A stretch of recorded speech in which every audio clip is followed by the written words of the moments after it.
Bonjour à tous, on va pouvoir démarrer ce webinaire. Pour ceux qui étaient là dès le début, merci d'avoir patienté. Pour ceux qui nous rejoignent, bienvenue sur ce webinaire.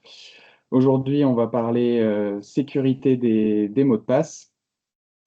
Donc pour commencer, on va passer rapidement sur le groupe VFleet, qui en ce début d'année s'est regroupé sous ce seul et unique nom, VFleet qui veut dire vous faciliter l'IT. C'est un regroupement de 6 sociétés qu'on voit sur la gauche et on s'est regroupé en 4 métiers pour vous apporter plus de lisibilité. Donc la partie infogérance, la partie télécom, la partie gestion et la partie sûreté. On regroupe majoritairement 5 types de métiers. Aujourd'hui, l'infogérance porte toute la partie système, réseau, cloud et la partie cybersécurité. Donc, on va pouvoir vous accompagner de la simple installation de poste jusqu'à la gestion de parc complet et tout ce qui va aller autour de la sécurisation de vos données. Le groupe est actuellement réparti sur 13 agences, majoritairement sur le Grand Ouest et le Centre Val-de-Loire. L'idée d'avoir autant d'agences, c'est d'être au plus proche possible de nos clients. L'intérêt qu'on a surtout, c'est de pouvoir intervenir rapidement, c'est-à-dire qu'on va toujours être à moins d'une heure de route de chez nos clients. Donc, en cas d'urgence, les techniciens peuvent intervenir très rapidement. C'est ce qui nous permet d'avoir la meilleure réactivité possible. La gestion des mots de passe, une solution simple et sécurisée, ça existe. C'est le titre de notre webinaire aujourd'hui. En effet, la gestion des mots de passe est un gros sujet dans les entreprises aujourd'hui. Ça implique toute la partie sécurité des données. Il va falloir qu'on trouve des solutions pour faciliter cette gestion-là. Donc, pour arriver sur le sommaire, on va faire une petite passe sur l'état des lieux, comment se protéger, et ensuite on va vous présenter une solution qui est réellement efficace, et puis on terminera par la conclusion. Je vais faire une petite pause, j'ai oublié un détail. Moi, c'est Julien Morin, ingénieur commercial infogérance pour le groupe VFleet. Donc j'interviens sur tout le secteur morbihanais, Bretagne Sud, et je suis accompagné de Sam Ramirez. Je vais te laisser te présenter, Sam. Désolé pour le lancement un Il peu rapide. n'y a, pas de souci. Donc, bonjour à tous, moi c'est Sam Ramirez. J'interviens aujourd'hui aux côtés de Julien pour vous présenter donc, la solution que nous proposons en tant que gestionnaire de mots de passe. Moi j'interviens donc, en tant que consultant cyber dans notre équipe MSSP sur nos solutions donc, de gestionnaire de mots de passe, de patch management, de DR, d'e-learning et de phishing. Voilà. Merci, Sam. Donc, dans un premier temps, on va faire une passe sur l'état de la menace. À quoi aujourd'hui est-ce qu'on est exposé en termes de menaces, avec vraiment un focus sur les mots de passe. En effet, il y a plusieurs techniques qui sont utilisées par les hackers pour pirater les mots de passe, et c'est important d'avoir une idée globale de ce qui se fait pour comprendre pourquoi on va vous donner certains critères pour avoir des mots de passe sécurisés et pourquoi est-ce que c'est si important de les protéger. Déjà, tout simplement, il y a ce qu'on appelle l'attaque par devinette. L'attaque par devinette, qu'est-ce que c'est? Le principe pour le hacker, ça va être de deviner votre mot de passe en allant glaner des informations personnelles sur vous sur Internet. Donc, ça peut passer par exemple sur les réseaux sociaux. On connaît tous l'idée du mot de passe, d'utiliser le prénom de son animal de compagnie avec par exemple son département de naissance à la suite ou sa date de naissance. Ça, ce ne sont pas des mots de passe sécurisés. Pourquoi? Bah déjà, une date de naissance, on peut tout simplement la retrouver sur vos réseaux sociaux. Il suffit d'aller voir quand est-ce que vos amis vous souhaitent votre anniversaire et votre date de naissance fuite. Au-delà de ça, le nom de votre animal de compagnie, bah, c'est un petit peu le même principe. Le hacker va aller voir vos photos de profil et puis ils vont peut-être voir des amis qui vont commenter en mettant le nom de votre chien. Et à partir de là, ils vont faire des essais pour essayer de deviner le mot de passe. Donc ça, c'est une des techniques les plus utilisées. L'attaque par pulvérisation, elle, on va rentrer dans des techniques qui sont un peu plus poussées. C'est-à-dire que le principe d'une attaque par pulvérisation, c'est qu'on va envoyer un maximum de requêtes sur plusieurs sites web à la fois. Donc ça, on va s'en servir, par exemple, quand on va avoir trouvé l'un de vos mots de passe, eh ben, on va essayer de l'utiliser sur tous les sites possibles et imaginables pour voir si vous n'avez pas réutilisé ce mot de passe-là. Et du coup, on va pouvoir forcer comme ça l'entrée sur différents sites. L'attaque la plus connue, on va dire, ou la plus utilisée vraiment par les hackers qui vont être déterminés à pénétrer des réseaux sécurisés, ça va être l'attaque par brute force. Alors, ça porte différents noms, le dictionnaire, le bourrage d'identifiants.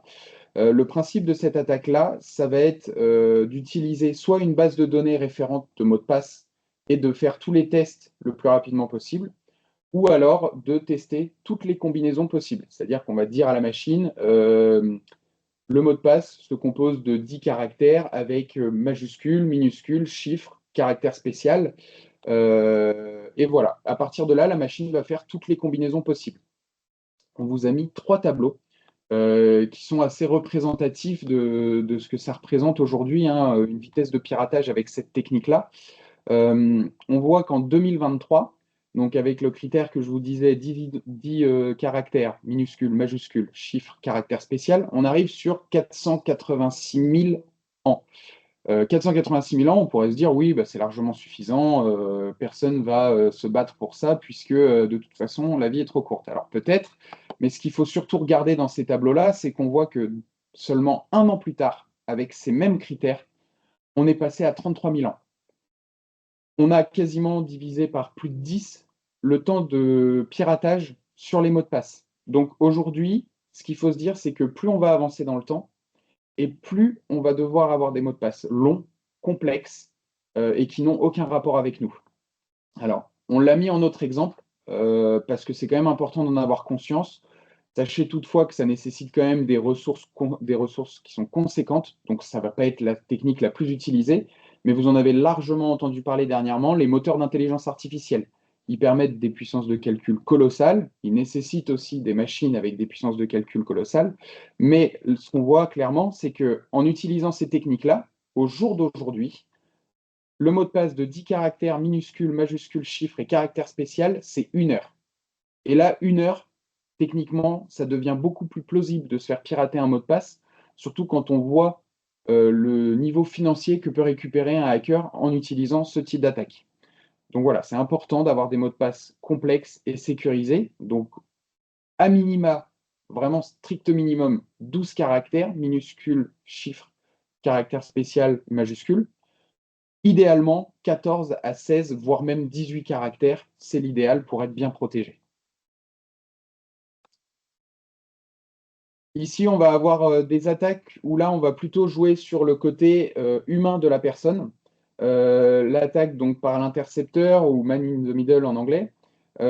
L'idée, en fait, ça va être d'utiliser un cheval de Troie, soit pour enregistrer l'écran de l'utilisateur, pour enregistrer ses frappes clavier. En fait, le principe, c'est un virus qui s'installe sur votre poste et tout ce que vous allez taper au clavier ou tous les messages que vous allez envoyer vont être enregistrés dans la base de données du hacker. Et donc, forcément, à un moment donné, il aura accès à un mot de passe parce que vous aurez saisi vos mots de passe pour vous connecter à un site ou à un autre. Donc, voilà comment fonctionnent ces techniques-là. Et puis, pour finir, la plus célèbre de toutes, et oui, encore, on va encore en parler, on l'entend quotidiennement presque, l'attaque par phishing. Hein, tout simplement, le principe, c'est d'envoyer un mail, par exemple un mail de Microsoft qui dit à l'utilisateur qu'il a été déconnecté, et puis on va lui demander de cliquer sur le lien pour ressaisir ses identifiants. Et l'utilisateur arrive sur une magnifique page identique à celle de Microsoft, sur lequel il va pouvoir rentrer son adresse mail, son mot de passe, et à partir de là, forcément, ça remonte directement chez le hacker et il pourra du coup exploiter ses identifiants pour pirater son compte. Cette technique de phishing fonctionne souvent avec les attaques de l'intercepteur. Dans le principe, on va envoyer un mail de phishing à l'utilisateur et puis derrière, une fois qu'on aura récupéré ses identifiants, on va se servir par exemple de sa boîte mail pour intercepter des messages auprès d'un autre utilisateur. Voilà, ce qu'on appelle de l'escalade de privilèges. Je vais maintenant laisser Sam prendre la relève pour vous parler maintenant sécurité, comment se protéger et quelles sont les solutions pour éviter tout ça. Merci Julien. Donc, comme l'a très bien introduit Julien, aujourd'hui, avec les technologies qu'on a, c'est très facile de deviner ou craquer un mot de passe. Donc, comme on le disait, à minima 12 caractères, dans l'idéal peut-être plus 16-18, et surtout c'est d'avoir un mot de passe donc robuste, aléatoire et unique pour chaque utilisation. Donc là, en général, ça fait souvent réagir, parce que, on n'a pas forcément connaissance des solutions qui existent aujourd'hui pour répondre à ce besoin. Parce que quand on parle utiliser un mot de passe unique pour chaque utilisation, bah, on se dit naturellement qu'on sera incapable de tout retenir. Donc, peut-être que pour, la majorité d'entre vous et je ne l'espère pas, vous utilisez peut-être, des solutions du style, des blocs-notes, des fichiers, Excel, des post-it ou dans le meilleur des cas, même si c'est pas optimal, le gestionnaire de mots de passe intégré au navigateur. Il faut savoir que toutes ces solutions-là, d'une part, sont pas du tout sécurisées parce qu'il est très facile pour un attaquant de récupérer ces informations, que ça soit, virtuellement ou physiquement, hein, si vous, utilisez, des post-it et pas forcément des hackers. Ça peut être simplement des personnes qui sont, intéressées par, utiliser des petites techniques, de piratage qu'ils ont pu apprendre ou qui sont maintenant, toutes disponibles, sur internet. Donc, la solution par rapport à ça, c'est naturellement d'utiliser un coffre-fort numérique ou gestionnaire de mots de passe qui va vous permettre à la fois de stocker ces informations, mais aussi de pouvoir gérer automatiquement toute la partie identification et les identifiants en tant que tels. Notamment, par exemple, en vous proposant d'enregistrer automatiquement, vos mots de passe lorsque vous les, renseignez sur un site web, de pouvoir vous proposer des mots de passe aléatoires lorsque vous souhaitez vous inscrire quelque part et également, lorsque vous souhaitez vous connecter, donc de les rentrer automatiquement. Donc un gestionnaire de mots de passe, au-delà de simplement stocker vos informations, ça va permettre de gérer plus facilement, toute la partie authentification que vous pouvez avoir. Donc nous aujourd'hui, ce que l'on vous présente, c'est le la solution Keeper. Alors pourquoi Keeper? C'est vrai qu'il existe une multitude de solutions aujourd'hui sur le marché, heu, beaucoup de concurrents, mais Keeper a, cette particularité de proposer des services, quelque peu uniques et beaucoup plus, intéressants vis-à-vis des besoins actuels, en entreprise, que ça soit de petites ou grandes entreprises. Donc je vais rentrer tout à l'heure dans le détail, mais simplement, par exemple, le partage entre collègues, de mots de passe. Parce que peut-être que pour votre utilisation, si vous utilisez un gestionnaire de mot de passe, en tout cas gratuit, ce qui est le plus, couramment utilisé, c'est KeePass. Mais malheureusement KeePass, est, souvent hébergé en local, donc c'est compliqué pour le partage de mots de passe, synchronisé du moins, avec, vos collaborateurs ou, peut-être, que vous utilisez sur un point de vue, personnel. Bitwarden, qui est aussi une solution, du moins gratuite en tant que particulier, mais qui, visuellement, ne correspond pas à la grande majorité des personnes, surtout quand on veut l'utiliser dans le milieu professionnel. Donc aujourd'hui, je vais vous présenter, le Keeper. Alors je vais faire une première passe, via la diapo pour la partie plutôt console administrateur, parce qu'elle est plutôt dédiée à des profils, soit techniques, soit plutôt, administratifs souhaitant faire, des statistiques ou des dirigeants notamment. Hem, dans les grandes lignes, la console, d'administration, au-delà de pouvoir, gérer naturellement le type d'entrée que vous souhaitez que vos collaborateurs, renseignent, vous avez 2 fonctionnalités qui sont, intéressantes. Vous allez avoir premièrement, donc ici sur la gauche, l'audit de sécurité.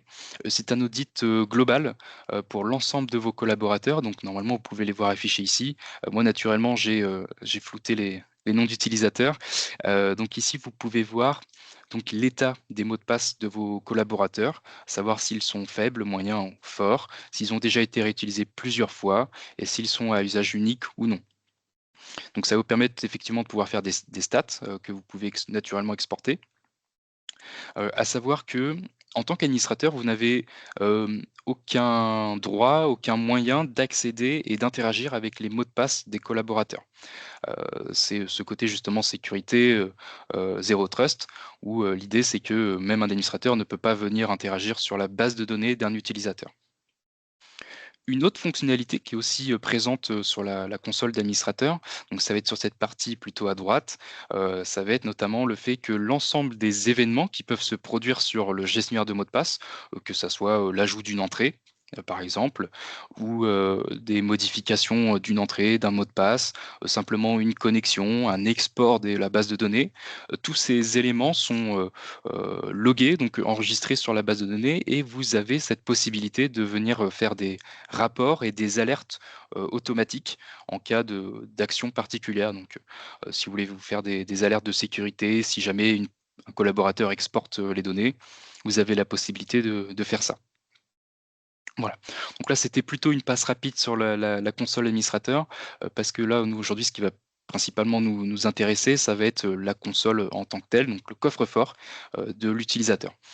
Donc je vais passer directement à la démonstration. Ce sera bien plus parlant, qu'au travers de la diapositive. Hop. Donc voici, ce à quoi ressemble le gestionnaire de mots de passe, Keeper. Alors vous verrez de toute façon tout au long de cette petite présentation, le coffre-fort est, très simple en termes de fonctionnalités, très fluide et très intuitif finalement. De toute façon, vous pourrez le voir donc, hem, il y a des parties qui sont dédiées au tutoriel, si vous voulez, donc à votre première connexion où c'est automatique, vous allez pouvoir vous connecter, vous connecter et, donc venir vous faire un petit tutoriel sur comment utiliser la plateforme et quelles sont les fonctionnalités, ou du moins les plus intéressantes que vous pouvez utiliser. Donc vous avez 3 espaces, on va dire. Donc sur la gauche, la partie plutôt liée aux différentes interfaces disponibles. La partie centrale correspondant à votre coffre-fort.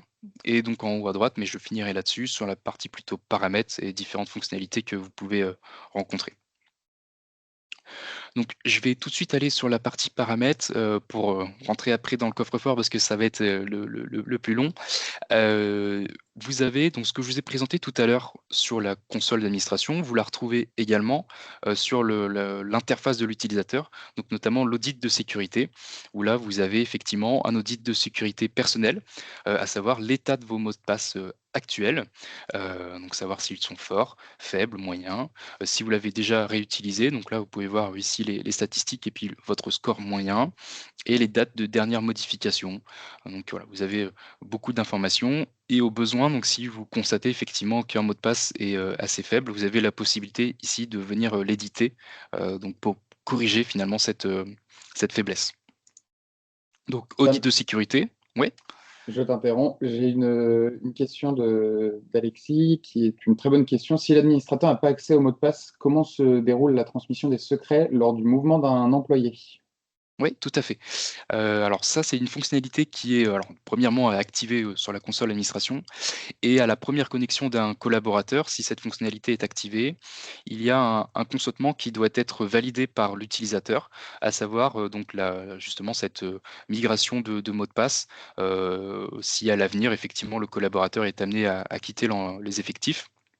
À savoir que le compte n'est pas supprimé lorsqu'il sort des effectifs. Déjà, il est désactivé, ce qui nous permet d'avoir le temps justement d'interagir sur ces mots de passe-là. Et vous avez donc, si l'utilisateur consent à cette migration-là, l'administrateur est en mesure de migrer les mots de passe d'un collaborateur vers un autre collaborateur. Voilà, c'est effectivement tout à fait possible. Donc, effectivement, l'audit de sécurité et une autre fonctionnalité, qui est très intéressante, c'est le Breach Watch. Visuellement, ça peut ressembler à peu près à la même chose que l'audit de sécurité. Le Breach Watch, finalement, désolé pour mon anglais, c'est un outil qui va permettre de comparer, finalement, les mots de passe qui sont stockés sur votre coffre-fort et les bases de données qui sont disponibles sur le dark web, en général issues de fuites de données, et ça va permettre effectivement de vous alerter si jamais votre mot de passe se retrouve sur internet. Alors pas forcément, que ça soit votre mot de passe qui a fuité du coffre-fort, mais plutôt que depuis un site web, voilà, les données ont fuité et les mots de passe se retrouvent effectivement, sur internet. Donc ça va vous donner cette information-là et vous allez pouvoir effectivement, là encore, pouvoir, facilement les modifier. Il va vous signaler et vous expliquer comment le faire. Donc là, j'en ai une multitude. Alors c'est normal, c'est moi qui les ai rentrés manuellement pour effectivement mettre des mots de passe, assez simples. Donc là, si je vous montre par exemple celui-ci, je suis admin, donc là naturellement, c'est des mots de passe qui se retrouvent, facilement dans des word lists qu'on appelle, donc les listes, de mots de passe utilisées notamment pour le brute force qu'a évoqué, Julien tout à l'heure. Et si effectivement vous faites donc résoudre, ça va vous permettre d'expliquer comment suivre la démarche pour modifier votre mot de passe. Et ici, vous aurez un historique des éléments qui auraient pu être résolus. Sachant que l'administrateur, sur la console que je vous ai montré plutôt via le diapositive, a aussi cette visu pour savoir pour chaque collaborateur, est-ce que ces mots de passe ont fuité. Donc il y a aussi un Breach Watch global pour les collaborateurs. Une autre fonctionnalité intéressante qui n'est pas forcément disponible dans la majorité des gestionnaires de mots de passe, ça va être la corbeille. Alors ça peut paraître anodin, voilà, c'est c'est très simple comme fonctionnalité, mais dans beaucoup de cas, lorsque vous supprimez une entrée, que ça soit volontairement ou involontairement, seul l'administrateur est en mesure de restaurer un mot de passe. Là, ici, c'est pas du tout le cas, donc si vous supprimez une entrée, vous êtes, seul maître finalement de vos entrées et de leur restauration. Donc vous avez une partie liée à vos mots de passe donc personnels, non partagés, et une partie plutôt partagée. Donc là, ça va être le cas notamment si vous avez un dossier qui est partagé entre différents collaborateurs. Si une personne supprime l'entrée, eh bien, ça va se retrouver dans la corbeille de tous les utilisateurs qui ont accès à ce coffre-là, à ce partage-là du moins. Donc vous avez la possibilité de venir le restaurer même si votre collègue l'a supprimé. Voilà. Ça fait qu'effectivement, tout le monde est maître et administrateur finalement de ses propres mots de passe. Alors je vous ai pas forcément montré, cette interface-là, parce que c'est pas forcément nécessaire de rentrer dans les détails, mais vous avez aussi la possibilité de renseigner des comptes, des cartes bancaires et cetera, et vous avez une interface ici pour venir vous les recenser, plus facilement si vous avez pas, forcément envie de les retrouver dans votre coffre, fort. Donc je retourne au niveau du coffre-fort. Donc effectivement, je vous parlais effectivement de notions de données partagées et non partagées. C'est ce qu'on retrouve ici. Donc là, vous avez donc mes 2 coffres qui sont non partagés et ici 4 coffres qui sont partagés avec des collègues. Donc la différence, vous pouvez la voir notamment au logo qui se trouve à l'intérieur du dossier, donc ce triangle qui est finalement le logo de partage. Donc vous avez la possibilité donc de venir partager vos mots de passe, soit entrée par entrée. Donc ça, c'est en cas de partage, si je puis dire, ponctuel avec un collaborateur. Donc là, je peux vous montrer, vous avez, donc là, je prends une entrée au hasard. Vous avez la possibilité de partager avec un collaborateur et vous pouvez effectivement choisir les droits que vous souhaitez avoir euh, pour votre collaborateur ou un partage ponctuel, très intéressant notamment pour, des personnes externes. C'est-à-dire que donc là, je peux vous faire un exemple. Je crée un partage ponctuel, d'1 heure seulement. Ça me crée un lien que je peux venir partager sous différentes formes et donc si c'est pour une personne externe, par exemple, et ben, je vais pouvoir venir ici avoir, la configuration, c'est vous la faites comme vous la voulez. Ici, ça va être, un usage unique. Donc, dès qu'un collaborateur, une personne, lance le lien et ben, l'entrée est directement supprimée après. Du moins, le partage est automatiquement supprimé. Donc là, ici, effectivement, en tant qu'externe, je peux venir récupérer le mot de passe, le copier, sans problème. Donc voilà pour la partie partage sur, une entrée, directement, mais vous avez également la possibilité de partager au niveau d'un dossier et donc ainsi pour avoir, plusieurs collègues, maîtres d'un même dossier. Donc c'est des cas qui sont assez courants, hein. Sur la partie administrative notamment, beaucoup de sites web, utilisent un compte, commun pour, différents collaborateurs. Donc comme ça va vous permettre effectivement de gérer vos entrées ici et de venir les actualiser donc un collaborateur l'actualise et ça s'actualise pour finalement tous les autres collaborateurs. Donc c'est des notions assez pratiques. Pour créer des entrées, rien de plus simple. Vous avez ici un gros bouton jaune, créer une entrée. Alors soit vous avez donc l'entrée que je vais venir évoquer tout de suite et les dossiers donc hop pardon, les dossiers donc non partagés personnels et les dossiers partagés. Vous avez la possibilité aussi de générer des mots de passe, mais je reviendrai dessus, juste après, au travers d'autres, outils qui sont, bien plus, bah, le plus souvent utilisés. Donc au niveau des entrées, donc je vais faire le test, vous pouvez, renseigner tout type d'entrée, que ça soit donc, des comptes bancaires, des contacts, plutôt techniques des bases de données, vous pouvez retrouver des serveurs, des clés de licence, des notes sécurisées si vous voulez ou des pièces jointes. À savoir que tous ces éléments, en tant qu'administrateur, nous pouvons gérer, ceux qui sont, disponibles aux utilisateurs et non. Donc là, par exemple, l'exemple que je donne souvent, c'est la pièce jointe. Si vous ne souhaitez pas que vos collaborateurs enregistrent des pièces jointes sur le gestionnaire de mot de passe, on peut le désactiver, parce que à savoir que, chaque entreprise donc, par défaut a un espace de 100 gigas, maximum. Donc ça peut être vite rempli si, des collaborateurs ont des pièces jointes assez conséquentes. Donc je vous donne l'exemple pour une connexion classique, ce qui est finalement l'entrée qui va être le plus présente, notamment à travers l'extension que je vais présenter juste après. Donc là, on est sur une fonctionnalité assez basique où vous rentrez donc, le nom d'utilisateur ou un email comme vous le souhaitez. Le mot de passe, donc, soit vous le rentrez manuellement, soit vous avez la possibilité d'avoir un générateur de mot de passe en précisant le nombre de caractères, le type, d'éléments que vous souhaitez avoir. Et si c'est un mot de passe que vous souhaitez, vous souvenir ou de moins, faciliter pour l'usage pour vos collègues, vous pouvez utiliser la fonctionnalité de phrase de passe. Donc ça va être une suite de mots qui va être concaténée. Donc là, par exemple, alors là, mon keeper est en anglais, donc ça va être des mots plutôt en anglais, mais vous avez effectivement une suite de mots qui sont, concaténés. Donc j'utilise donc là, par exemple, je vais prendre le mot de passe 20 caractères.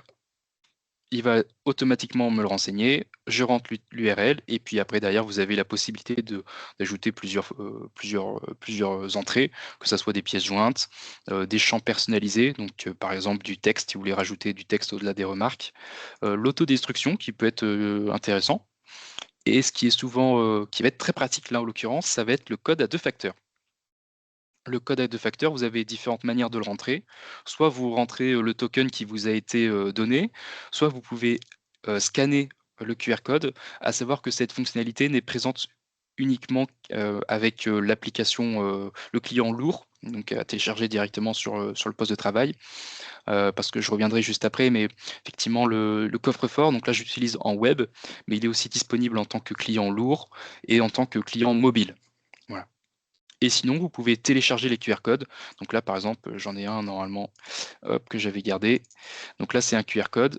Je le fais télécharger, il me le renseigne, et là, j'ai automatiquement donc mon code à 2 facteurs.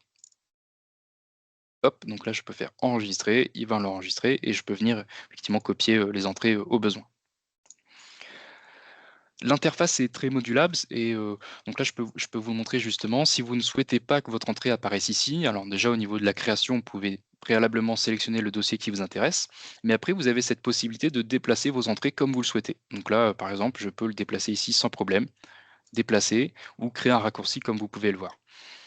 Tous les dossiers sont personnalisables, vous pouvez modifier, la couleur, le nom, il n'y a aucun souci, par rapport à ça, même pour les entrées partagées. Et vous pouvez également vous mettre des entrées, en favoris. Tous ces éléments de personnalisation, vont vous permettre également de faciliter votre recherche. Cette recherche qui va être alimentée notamment par, donc ici la barre de recherche et différentes fonctionnalités pour vous faciliter la recherche.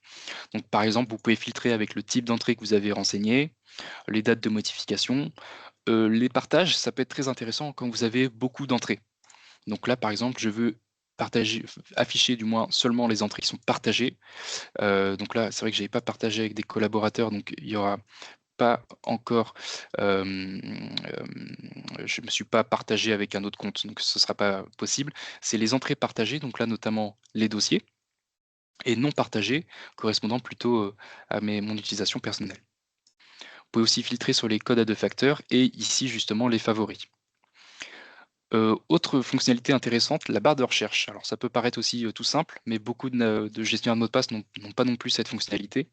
La barre de recherche est plus intelligente car elle va pas seulement chercher dans, le nom de l'entrée, elle va venir rechercher également dans, le nom d'utilisateur enseigné, l'URL, le mot de passe. Donc, si vous mettez plusieurs mots à la suite, ça va venir rechercher dans tous ces éléments-là. Donc là, par exemple, si je veux rechercher, je crois que j'avais renseigné un Sonic, alors il y en a qu'un seul, hem mais je peux rechercher par exemple, une entrée qui s'appelle serveur avec un nom d'utilisateur administrateur et donc là, il va m'afficher uniquement les, entrées serveurs, que ce soit de type serveur ou de non serveur, avec la mention d'admin quelque part. Voilà. Sam, on a deux questions. J'essaye de suivre les questions-réponses en même temps et j'ai pas toujours la réponse. Tout à l'heure, quand tu parlais de partage de liens, il y a Alexis qui demandait le lien valable pendant 1 heure et donc public. N'est-il pas possible de créer une validation par email pour accéder à un mot de passe secret? Alors ça, une validation par email, je ne suis pas sûr, parce que si je fais donc là, vous avez le choix d'ailleurs, hein, j'ai mis 1 heure parce que c'est l'entrée par défaut. Vous pouvez personnaliser ce temps-là et quand vous copiez le lien, non, vous avez pas le choix. Donc effectivement, c'est forcément un lien que vous devez communiquer, donc là comme vous voulez, ça peut être par mail ou par un autre intermédiaire, mais effectivement, il n'y a pas de validation par mail, possible. Mais pour moi, ce type de lien est certes public, mais sans identifiant Keeper, on ne peut pas y accéder. Si justement, donc là, l'idée du partage ponctuel, c'est de l'effectuer uniquement avec des personnes qui n'ont pas Keeper. Donc là, effectivement, toute personne ayant accès au lien peut voir l'entrée, du moins, durant sa durée de validité et sachant qu'il est, consultable que par un seul appareil. Une fois que donc là, par exemple, le lien de tout à l'heure, je l'ai regardé moi sur mon Firefox. Une autre personne qui, a accès au lien ne peut plus le voir maintenant. Voilà. D'accord. Par contre, si c'est des partages en interne, il est plutôt conseillé d'utiliser donc, les autres fonctionnalités, d'ajouter donc par exemple ici, de partager avec une personne, un collaborateur, un collègue, directement. Comme ça, vous êtes sûr de où se trouve votre entrée finalement. Et J'espère que j'ai autre répondu, question. Oui, très bien, merci. Et autre question, comment est protégé l'accès à Keeper? Est-ce que c'est simplement un jeu logging mot de passe ou y a-t-il des protections supplémentaires comme une clé, une validation de périphérique, du MFA, une clé FIDO? Donc oui, tu vas pouvoir donner un petit peu de détails là-dessus. ouais, Avoir un tout à fait. gestionnaire de mots de passe avec un simple login et mot de passe sans double identification semble très risqué. En effet, ce n'est pas forcément la bonne solution, donc je te laisse C'est répondre sûr. pour le Et reste. et c'est fortement déconseillé d'ailleurs. C'est ça. Donc là, oui, effectivement, il y a aucun souci. Alors, il y a différentes manières de se connecter. Nous, ce qu'on propose et c'est la fonctionnalité qu'on met par défaut, parce que c'est plus simple aussi pour les collaborateurs, c'est que ça va être synchronisé avec votre AD et donc vous avez une connexion de type, SSO, donc avec votre compte, Office, avec la double authentification, donc au choix, soit par défaut la double authentification de votre compte Office, soit, la double authentification qu'on peut mettre sur les, utilisateurs de Keeper. Ça peut être les 2 en même temps. Donc il peut y avoir 2 facteurs d'authentification, pour se connecter et d'un point de vue, sécurité des entrées, il faut savoir alors j'ai plus en détail, tous ces critères-là, mais toutes les entrées sont chiffrées, notamment si je peux rentrer rapidement dans le détail, chaque, dossier partagé possède sa propre clé de chiffrement, chaque entrée également et dans un dossier partagé, il y a d'abord un chiffrement qui est fait avec la clé du dossier partagé et ensuite un chiffrement sur les entrées en tant que telles. Donc en termes de stockage, enfin de sécurité, c'est assez conséquent. Ça correspond totalement, finalement aux prérequis, on va dire, actuels de chaque gestionnaire de mot de passe. En termes de stockage, on est aussi alors c'est pas une solution française, mais la base de données, est en Europe là, donc vous pouvez le voir ici, .eu. Donc ce qui fait que même d'un point de vue RGPD, on est, on répond, à ces attentes-là et je voulais dire quelque chose, mais j'ai oublié. Hem Et en tout cas, le problème, c'est que si vous avez, de plus en plus d'entrées, alors là, je vais, rentrer vraiment dans les cas extrêmes où vous avez plus de 20-30 000 entrées qui sont renseignées, notamment dans des dossiers partagés différents. Le temps de chargement peut être légèrement plus long, le temps de déchiffrer l'ensemble de ces entrées. Donc là, c'est dans un cas, j'ai pu le tester justement pour, pousser à bout, l'outil, mais c'est dans le cas où vous avez, plus d'une centaine, de dossiers partagés. Voilà, j'espère que j'ai pu répondre, à votre question. Hop, hem, donc tac, donc là, les entrées, les fonctionnalités de tri, de filtre. Je voulais montrer également d'autres fonctionnalités qui sont intéressantes, comme pour, l'histoire de la corbeille, où, vous n'avez pas besoin de consulter, votre administrateur. Vous avez un historique, sur les mots de passe que vous avez utilisés et vous avez la possibilité de restaurer des versions antérieures. Donc là, je vous montre par exemple cet exemple d'une entrée. Donc là, j'ai mis BNP Paribas. Alors, c'est pas des vrais comptes, hein. Je peux vous montrer mon mot de passe sans problème. Vous ne pourrez pas le réutiliser. Donc ici, dans Affichage, vous pouvez voir l'historique des mots de passe et venir restaurer une entrée. Donc là, par exemple, je peux venir restaurer la toute première version. Hop, je restaure. Et donc, alors là, par contre, effectivement, ça va supprimer. Alors non, ça la supprime pas, ça remet donc la version qui était justement présente devient la version 3 et la version 1, là actuellement, est la version 4. Voilà. Donc vous avez finalement un historique sur vos entrées et ça aussi, ça peut être géré. Donc si vous voulez pas dépasser un certain nombre de versions, vous avez la possibilité de faire ça. Voilà. Voilà pour la partie entrée. Et je vais finir avec la partie plutôt, donc, dans les paramètres et notamment sur l'extension de navigation. Donc à savoir que dans les réglages, déjà vous pouvez personnaliser votre, interface comme vous le souhaitez, hein, au niveau couleur. Bon là, c'est des petites fonctionnalités supplémentaires, mais ça a le mérite d'être évoqué, parce que je ne sais pas si vous connaissez notamment la solution Bitwarden, mais moi personnellement, je trouve que visuellement, elle est, pas forcément, adaptée à tous les utilisateurs. C'est pas forcément la meilleure solution visuellement. Vous pouvez choisir votre langue sans problème, modifier donc les critères de sécurité liés à votre compte sans problème. Vous avez la possibilité donc d'exporter les entrées à différents formats et également, donc là, ça va être intéressant si vous utilisez actuellement un gestionnaire de mot de passe et si vous souhaitez basculer sur cette solution-là, vous pouvez importer vos données, soit à partir d'un format d'un autre gestionnaire de mot de passe, donc si vous avez une liste, ou sinon plus classique, un fichier CSV. À savoir que donc, Keeper s'adapte un petit peu aussi aux fichiers que vous lui, transmettez. Notamment pour un fichier CSV, il va vous demander de sélectionner, telle colonne correspond à quelle entrée, qui va être enregistrée sur votre gestionnaire de mot de passe. Et si vous êtes, un peu sécu, mais pas trop. Vous enregistrez pardon, vos mots de passe dans votre navigateur. Vous avez, un petit, plugin qui va vous permettre de venir récupérer automatiquement les mots de passe de votre navigateur. Donc là, si vous le faites importer, il y a un outil qui va se télécharger et vous avez, toute la démarche est accompagnée et en grande majorité, autonome sur cette partie-là. Donc ça va venir récupérer vos mots de passe du navigateur, parce que là encore, ce stockage n'est pas sécurisé, pas chiffré, donc lui, il peut venir récupérer facilement le mot de passe, enfin les mots de passe.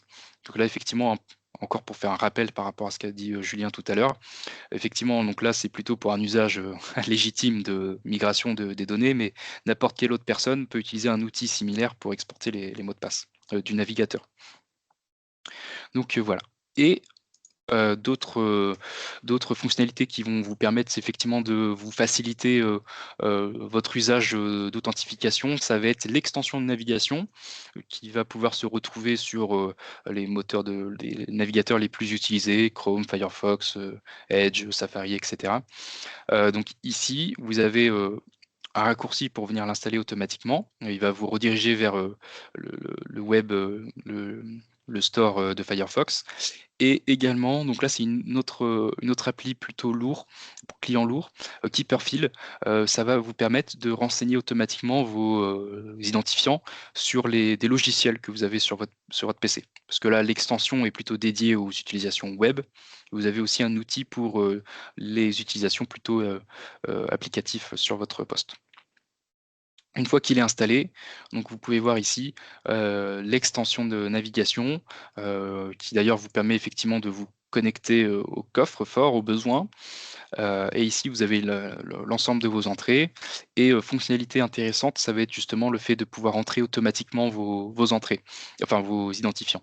Donc là, si je prends par exemple, alors l'exemple que j'aime bien donner, paf, si je me connecte sur la page, donc alors, ça va pas me connecter parce que c'est pas un vrai compte, mais là vous avez pu le voir, les identifiants sont rentrés automatiquement grâce à Keeper parce que je lui ai dit qu'il avait le droit justement de rentrer automatiquement les identifiants. Et si jamais il s'affiche pas, et ben vous avez justement le petit logo qui s'affiche ici et vous avez la possibilité de saisir le contenu. À savoir que c'est pareil pour la double authentification. Il va venir vous renseigner automatiquement la 2FA qui a été renseignée dans votre entrée. Donc là encore, si c'est votre première authentification sans Keeper, il va vous proposer d'enregistrer votre mot de passe, donc il va atterrir automatiquement dans votre coffre-fort. Et vous avez la possibilité ici, donc là vous pouvez voir, je suis sur le site de Bank of America, il me propose directement l'entrée correspondante. Et vous avez la possibilité ici de venir la modifier directement dans l'extension, notamment dans le cas où votre mot de passe arrive à expiration et vous demande d'en créer un autre ou d'en générer un autre. Vous pouvez avoir la main directement depuis l'extension sans ouvrir le coffre-fort. Donc c'est assez rapide et finalement plus simple à migrer. Voilà pour l'extension. Et puis bon, après, c'est des usages assez classiques, hein. Vous pouvez mettre en favori des entrées pour qu'elles apparaissent en priorité et puis choisir les entrées qui vous intéressent. Mais il y a toujours cette fonctionnalité d'entrée suggérée, donc qui fait que vous n'avez pas du tout besoin de rechercher votre entrée sur l'extension.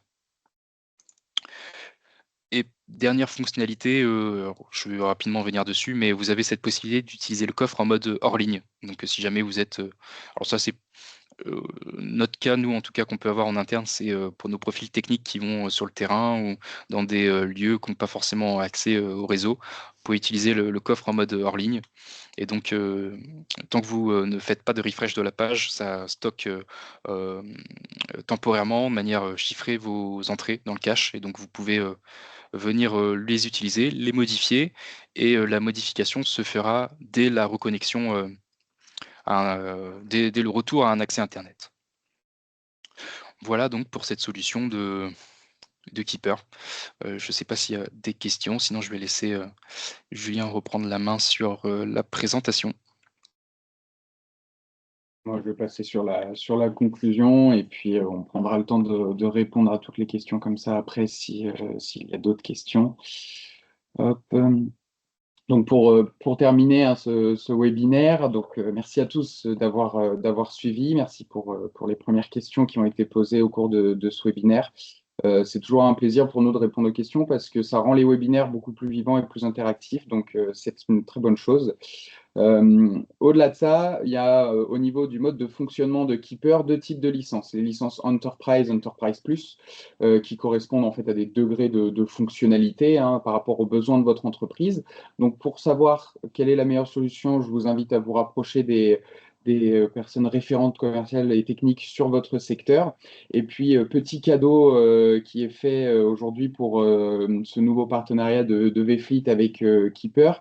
Keeper offre une licence Keeper Family pour toute licence Enterprise ou Enterprise Plus passée avec nous. Donc, en fait, tout simplement, qu'est-ce que c'est? C'est une licence qui est fournie en supplément à l'utilisateur, qui lui permet d'avoir ses propres coffres-forts pour ses mots de passe personnels, mais aussi pour les membres de sa famille.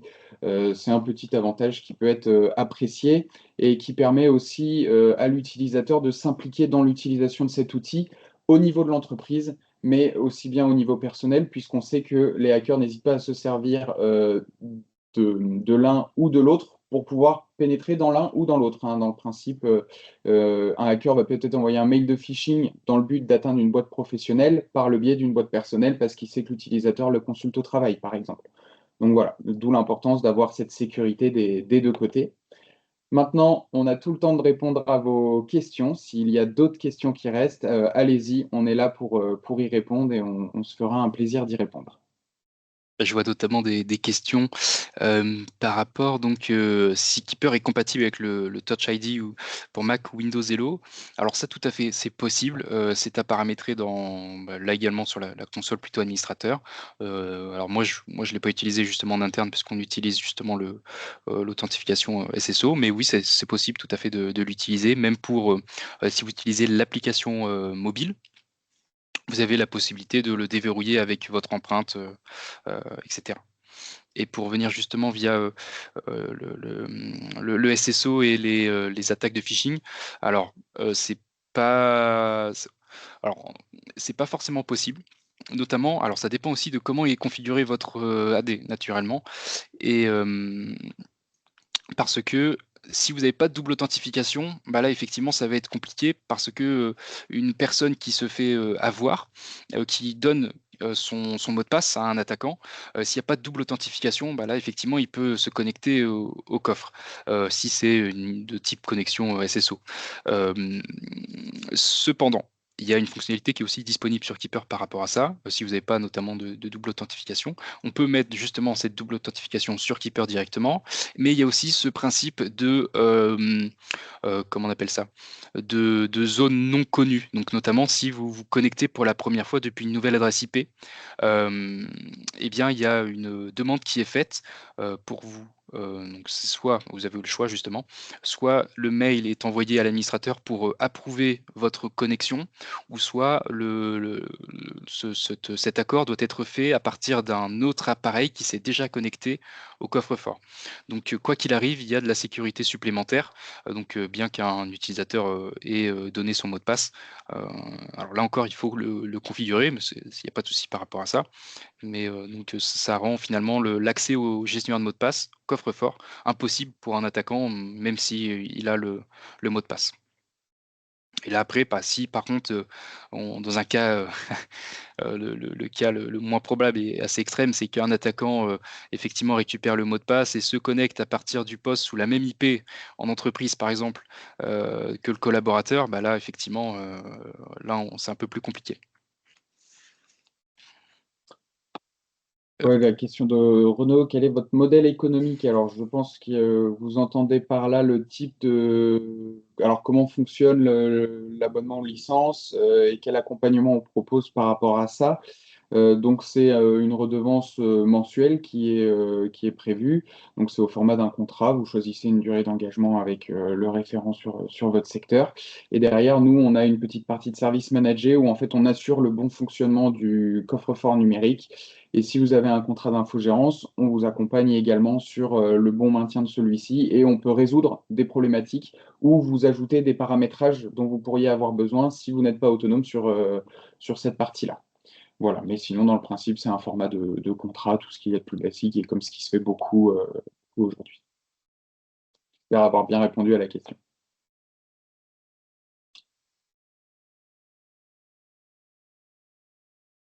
Est-ce qu'il y a d'autres questions ou est-ce qu'on n'a peut-être pas été clair sur certains points? N'hésitez pas à nous le dire, hein, on est là pour y répondre. Je peux revenir effectivement sur certaines fonctionnalités de Keeper si jamais il y a besoin, il y a pas de problème. Alors, petite question Sam, quels principaux inconvénients vois-tu dans l'utilisation de KeePass? Très bonne Alors, question. très bonne question. Alors KeePass, le problème, alors en soi KeePass, est fonctionnel, il y a pas de souci par rapport à ça. Le problème principalement, c'est que, la base de données est à sauvegarder en local. Donc là, effectivement, même si vous le mettez en cloud, par exemple, ça peut fonctionner aussi. Mais là encore, c'est, Heu, c'est pas forcément optimal de faire ça, sachant qu'il faut que ça soit un cloud, qui vous appartienne, qui soit sécurisé et cetera. Le problème aussi avec KeePass, ça va être notamment cette fonctionnalité de partage de mots de passe. Donc là encore, si vous utilisez donc le cas où vous synchronisez la base de données sur un cloud qui est partagé donc avec, différents collaborateurs. Il faut s'assurer que chaque collaborateur est bien synchronisé à chaque fois, en cas de modification, les mots de passe avec le cloud, pour s'assurer que les prochains collaborateurs ne fassent pas d'autres modifications et cetera. Sachant que pour ce genre d'utilisation, en cas de, par exemple, doublon en termes de modification de mot de passe, heu, il n'y aura pas de prise en compte de la première modification. Le dernier mot de passe va écraser le 1er qui a été enregistré au même moment. Donc voilà, plein de petits points, finalement, pour entrer dans le détail qui sont, problématiques par rapport à ça. Mais sinon oui, KeePass, correspond totalement, à un besoin, en entreprise, mais n'est pas il n'a pas les mêmes fonctionnalités que Keeper, à ce niveau-là. Notamment, enfin, c'est surtout la base de données qui est en local qui est problématique, je trouve.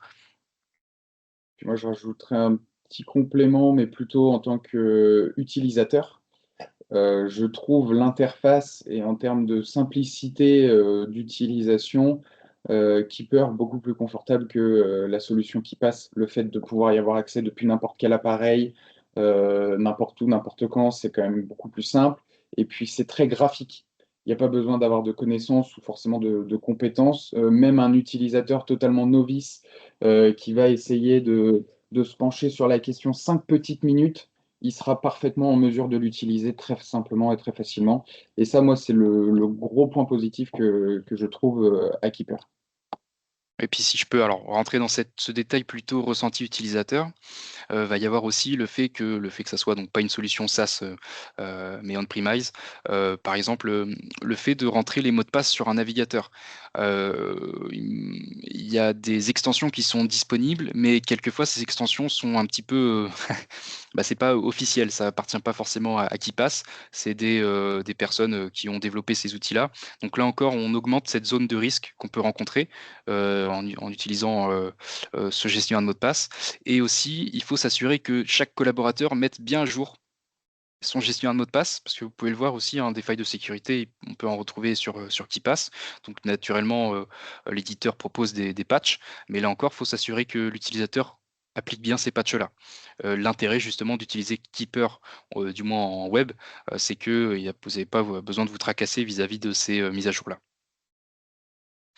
Et oui, pour répondre à l'autre question, tout à fait, il existe, des tutoriels pour paramétrer le coffre, sur la partie administrateur, mais c'est vraiment pas compliqué, tout est, assez simple, pour administrer et naturellement si vous, souhaitez, qu'on vous accompagne, dans le paramétrage de votre coffre-fort, nous on est là aussi pour vous accompagner et répondre à vos besoins par rapport à ça.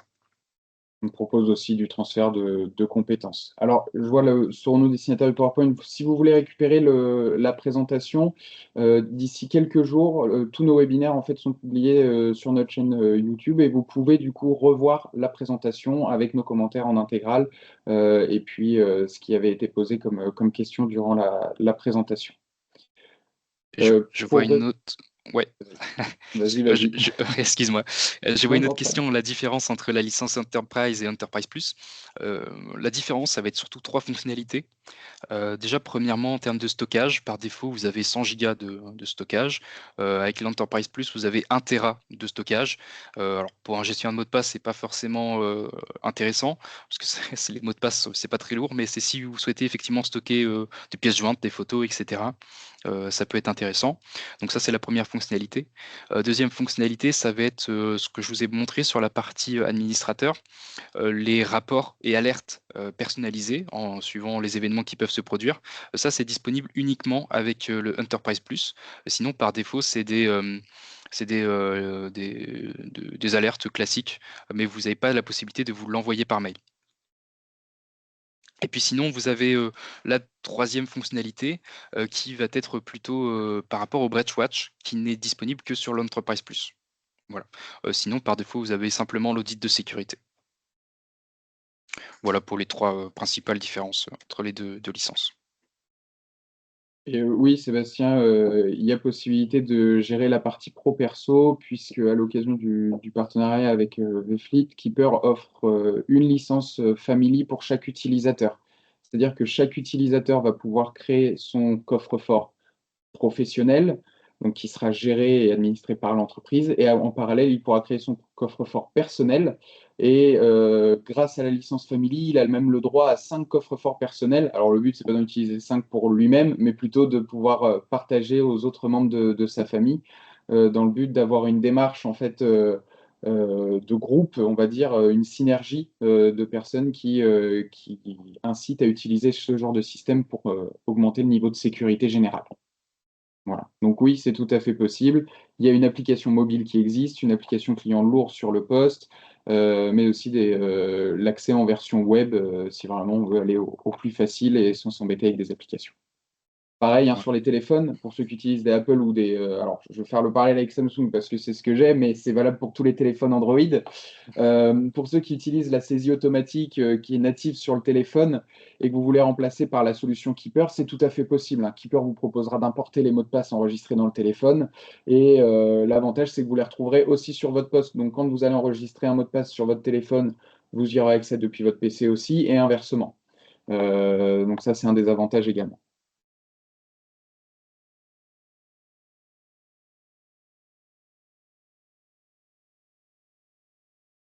Je ne sais pas si vous avez d'autres Si- questions, ouais, que ça soit technique ou pas du tout technique, il y a pas de problème.